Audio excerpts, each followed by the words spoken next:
Hello and welcome to this week's edition of CTN Community Update. The Anoka County Attorney's Office is joining forces with the Minnesota and Wisconsin Attorney Generals to combat opioid drug abuse. This week, a new public awareness campaign was launched. Mike, I'm heading out to run some errands. Better get up soon. Mike, don't you have to go to work? This 30-second public service announcement is designed to call attention to the dangers of opioid painkiller abuse and draw attention to a new website, doseofreality.mn.gov. Anoka County Attorney Tony Palumbo, who lost a cousin last year from an overdose, says the problem has hit Anoka County particularly hard. The Centers for Disease Control calls prescription drug abuse the fastest growing drug problem in the U.S., with deaths from prescription painkillers now outpacing deaths from heroin. Just 4 months ago, a wave of heroin overdoses in a 12-hour period in Anoka County left 2 people dead and 4 others hospitalized. This week, the heroin and opioid drug problems were in the spotlight at a public forum held in Fridley. CTN's Jordan Rylance has the story. He walked in the room and his smile lit up the room. In 2013, 21-year-old Jake Schumaus died from a heroin overdose. Never in a million years would I have thought Jake would ever try heroin. I mean, he was smart. He knew better, I thought. The Compassion Action Network presented a conference on the heroin and opioid addiction crisis Thursday at the Mercy Hospital Fridley campus. Community members, health officials, and local law enforcement gathered to better understand how to combat the growing problem, starting at the source. It wasn't too many years ago they might have been charged with possession or dealing, but now the dealers are being charged with third-degree murder. And so we're getting them off the streets at a much more aggressive rate, and we're saying, again, that within our region, we're not going to tolerate this anymore. We're not going to lay by our dish and wait for it to happen around us. The For Jake's Sake Foundation hopes to educate young people by removing the stigma associated with addiction, one person at a time. I had people coming up to us after, or at Jake's funeral telling me, yeah, my son's been on it, my niece has been on it, and people are just totally shocked about, people coming out of the woodwork telling us that they've been affected by it too. Sherry believes sharing a message of hope and strength is what Jake, an aspiring teacher and coach, would have wanted her to do as she honors her son. This evil drug took his life and took part of our lives. Our lives will never be the same again. I mean, every day you think about him, morning, noon, and night. For CTN Community Update, I'm Jordan Rylance. For more information on the For Jake's Sake Foundation, just head to our website for a link. Their annual fundraiser is coming up in May. If you're looking for a job, the Anoka Technical College is the place to visit next week. The college is hosting a career fair on Wednesday, February 22nd from 11 a.m. to 2 p.m. It will open 1 hour earlier for high school and college students. The career fair features around 100 local employers representing everything from the healthcare and manufacturing fields to the retail trade and financial services. Local city leaders gave an update on what's happening in their communities at the annual State of the Cities Luncheon this week. 9 cities took part in the Anoka Area Chamber of Commerce event at the Bunker Hills Event Center on Tuesday. A record 160 people attended. Coon Rapids Mayor Jerry Cook was the first to present his State of the City address. It included an update on park improvement projects like the opening of Sand Creek Park this spring, business development projects like the first brewing company coming to the city, and an expansion project at the city's biggest employer.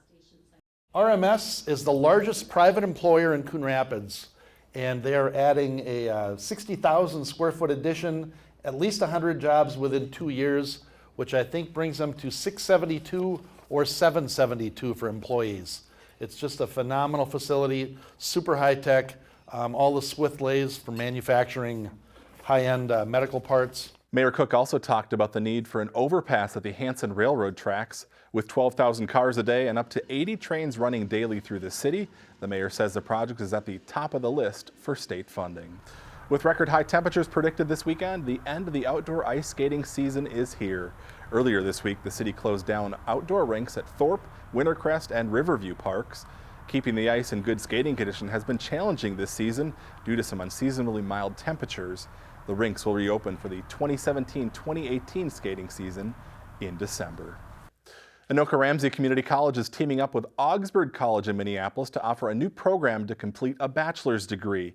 The announcement was made at a special presentation at Anoka-Ramsey on Wednesday. In addition to representatives from both colleges, the state's education commissioner took part. The new program, called the Augie Plan, will allow students to complete 60 credits at Anoka-Ramsey and be guaranteed admission into Augsburg to finish a bachelor's degree efficiently and affordably. A lot of our students kind of come to us with don't really know where they want to go or what they want to do after they finish with us. So it creates that clear pathway and it makes it much easier for them, and hopefully they're going to be more successful because of that. You do need a GPA of 2.75 or higher to be guaranteed admission into Augsburg. For more information on the program, log on to anokaramsey.edu/Augie Plan. Well, this year's Snowflake Day celebration is history, but it ended on a high note last weekend with Family Fun Day at the Coon Rapids Ice Center. Photojournalist Steve Antis shows us some of the sights and sounds. Nicer weather brings more families out. It's super duper fun. They have games here. We had cookies and canvas this afternoon. We had a good turnout. 60, 70 kids came out this year. We have a few more activities this year than we did last year. Some new games, spin art and face painting. We have the fishing contest on the ice in the arena tonight. The kids have a ball with that one. Everybody wins. Everybody's a winner at that one, so that one's fun. I got this, two of these.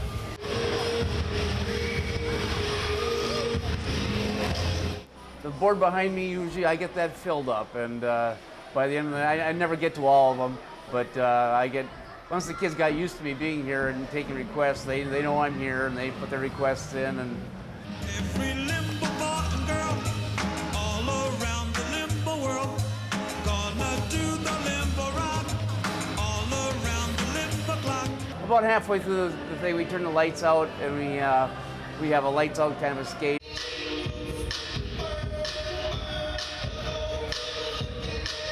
I would say next year that it's going to be even funner, and then the next year it's going to be even funner. Plans are already underway for next year's Family Fun Day, along with Snowflake Days activities. Organizers hope to take advantage of a tie-in with Super Bowl 52, which is taking place in Minneapolis. Hundreds of brave souls will be jumping into a chilly lake for a good cause later this month. The Anoka County Polar Plunge will take place Saturday, February 25th at 1 p.m. at Crooked Lake. So far, more than 500 people are registered to take the plunge and have raised nearly $100,000 for Special Olympics Minnesota. If you'd like to take part or just donate, log on to plungemn.org. This would be a great weekend for that polar plunge with the temps expected up near 60 degrees, so get out and enjoy it. Thanks for watching. We'll see you back here again next week.